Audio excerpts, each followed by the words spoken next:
મનુષ્ય કહે છે કે પૈસા હોય તો કંઈક કરો અને પૈસા કહે છે કે તું કંઈક કર તો હું તારી પાસે આવું. અને એવું જ કર્યું દુબઈએ. આજથી 50 વર્ષ પહેલાં દુબઈ કંઈક આવું દેખાતું હતું. પરંતુ 1966માં જ્યારે તેલની ખોજ થઈ ત્યારે દુબઈની કિસ્મત બદલી ગઈ.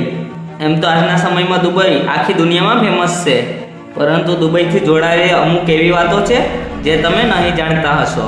તો આવો આજના વિડીયોમાં તમને જણાવું દુબઈના અમુક રાજ અને અનસુલઝી વાતો જેના વિશે તમને જરાય ખબર નહીં હોય. માલિક દ્વારા પાસપોર્ટ પર કબજો.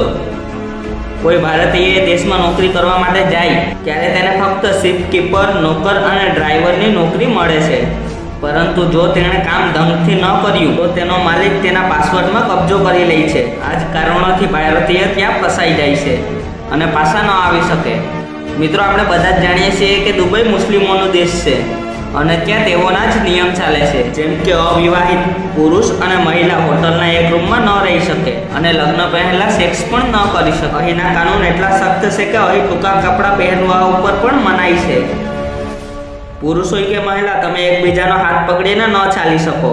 અને હમણાં જ એક વિદેશી યાત્રીઓને 1 વર્ષ સુધી જેલમાં રહેવું પડ્યું કારણ કે તેણે એકબીજાના ગાલ ઉપર કિસ કરી હતી.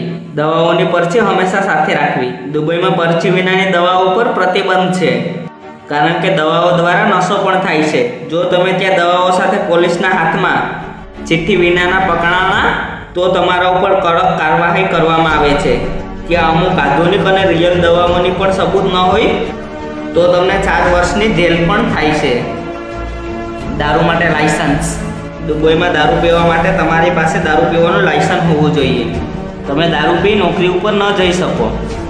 જો તમે આવું કર્યું તો તમને આની કિંમત ચૂકવવી પડે.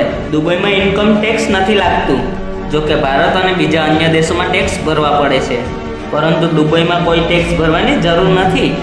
એટલે જ ત્યાં લોકો નોકરીની શોધમાં જાય છે અને જે લોકો ત્યાં નોકરીની શોધ માટે જાય છે તેને ત્યાં બ્લેકમેલ કરવામાં આવે છે.